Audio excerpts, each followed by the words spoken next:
Bonjour à toutes et à tous. Aujourd'hui, je vais vous parler du potentiel extraordinaire des cellules souches. On en a beaucoup parlé aujourd'hui, mais j'aimerais introduire peut-être un nouveau sujet que vous, peut-être, ne connaissiez pas. Alors, le 26 septembre dernier a été publiée une première mondiale.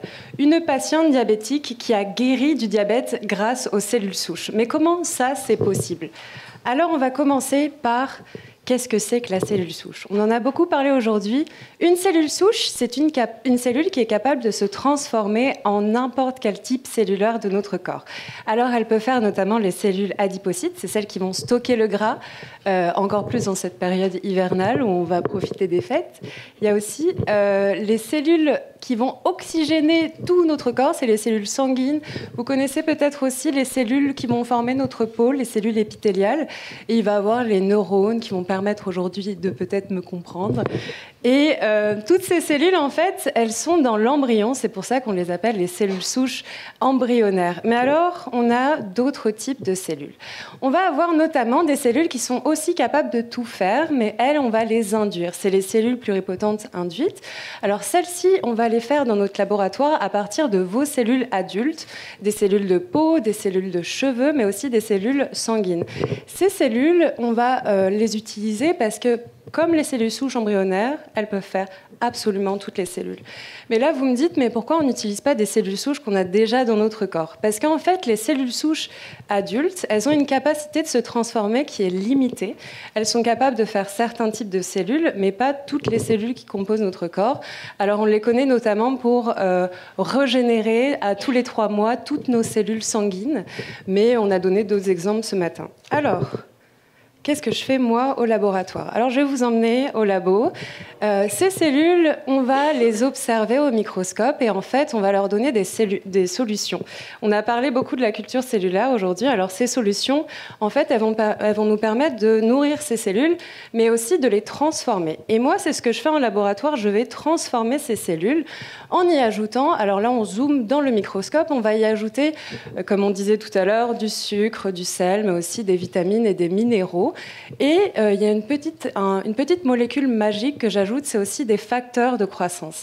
Alors ces facteurs de croissance, en fait, ils imitent le développement de l'embryon humain. Et dans mon laboratoire, je vais utiliser ces différentes solutions de manière séquentielle. Donc en fait, je vais les ajouter à différentes périodes pour pouvoir transformer les cellules souches en cellules du pancréas. Et c'est là qu'on fait un lien avec notre patiente. Je suis désolée pour mes cheveux. Alors, le pancréas, en fait, pour les patients diabétiques, c'est l'organe qui ne fonctionne pas ou qui fonctionne mal. Pourquoi ça? Parce qu'en fait, le pancréas, normalement, il est là pour réguler notre taux de sang. Il va produire l'insuline qui va réguler le taux de sang.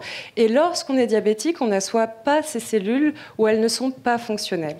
Donc, dans le cas d'un patient diabétique, il va être obligé, pour réguler son taux de sang, d'utiliser de l'insuline. Donc, en fait, c'est très demandant au quotidien. À chaque fois qu'on va avoir un apport alimentaire, le patient va devoir non seulement connaître son taux de sang, mais le réguler en ajoutant de l'insuline dans son corps. Et c'est là que moi, j'interviens avec mes petites cellules. Alors, ces cellules du pancréas, elles vont être normales, elles vont pouvoir sécréter de l'insuline et je vais pouvoir en produire en très grande quantité. Et non seulement elles sont produisables en très grande quantité, mais elles sont aussi injectables. Et c'est là la révolution. Ces cellules-là, on peut les injecter chez les patients. Donc, chez un patient diabétique qui n'assoit pas de cellules ou ces cellules ne sont pas fonctionnelles, on va pouvoir les remplacer. Et si on remplace ces cellules qui ne sont pas viables, alors le patient a de nouveau des cellules qui sont capables de sécréter cette insuline, donc il n'a plus besoin de s'injecter de l'insuline au quotidien. Et c'est un réel bénéfice pour la vie des patients. Alors cette étude, il faut savoir que ça fait des années qu'elle a commencé. On est à la phase clinique, donc il y a plus d'un patient qui a commencé à tester ce traitement.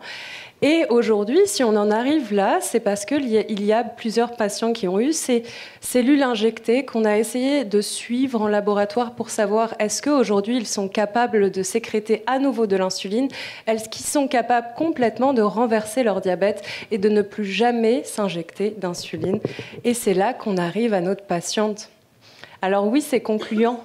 En fait, chez elle, à 25 ans, après seulement 3 mois d'injection, elle n'a plus de diabète. Elle n'a plus du tout besoin de s'injecter de l'insuline.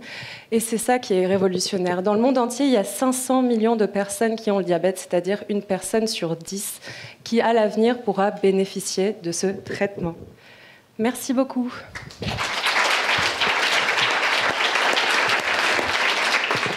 Est-ce que ça peut être sur tous les types de diabète?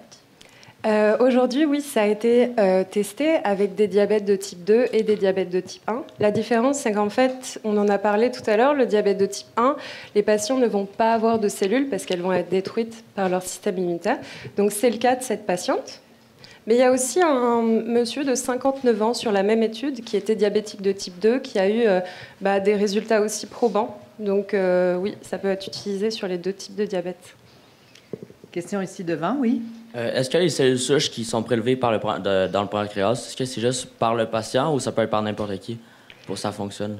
Alors, du coup, en fait, les cellules souches, elles ne vont pas directement être prélevées dans le pancréas. En fait, elles vont être prélevées, par exemple, sur la peau des patients.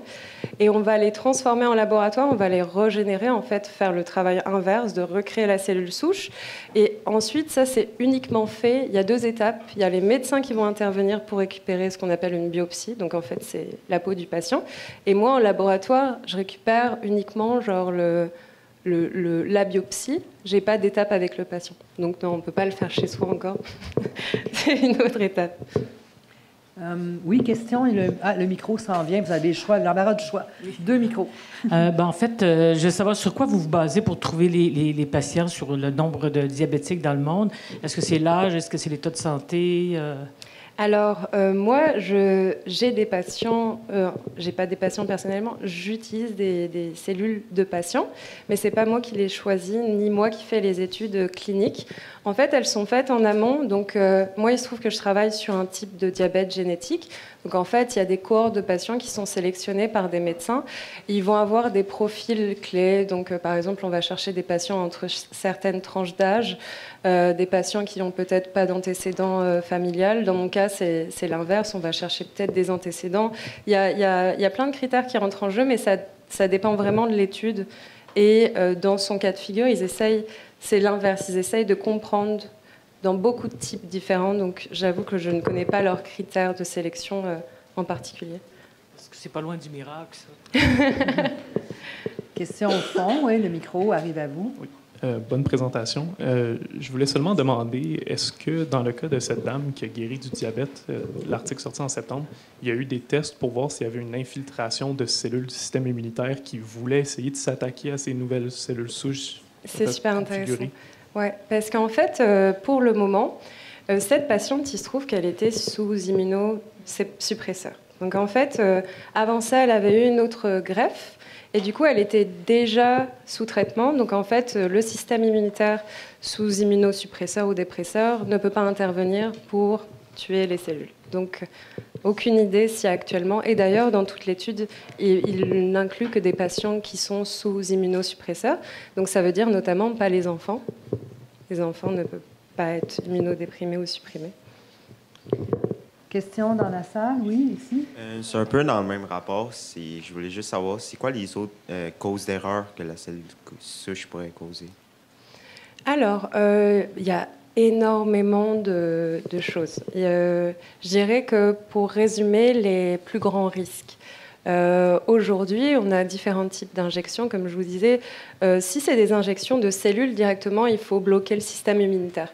Donc, il y a aussi un autre type. En fait, aujourd'hui, on est capable aussi de les mettre sous capsules. Des capsules qui ne vont pas avoir d'échange en fait, avec le système immunitaire. Donc, les cellules ne peuvent pas s'infiltrer. Mais dans ce cas-là, le risque, c'est que les cellules, en fait, au bout d'un moment, elles vont être bloquées par, et ça, c'est une autre notion qu'on a vue aujourd'hui, par des fibroses. En fait, des fibroses vont s'installer autour. Puis là, il n'y a plus d'échange. Et du coup, les cellules meurent. La cellule en tant que telle aussi a un risque. Alors, elle n'est pas forcément stable dans le sang, mais à chaque étape de différenciation, de transformation, on va dire qu'il y a une étape de risque à chaque fois. On ne veut pas, par exemple, que les cellules souches atteignent le dernier stade, parce qu'une cellule souche, c'est dangereux si elle se multiplie tout seule. Donc, on ne veut pas de cellules souches, on veut des cellules qui sont déjà complètement transformées. et c'est uniquement celles-ci qui peuvent être injectables.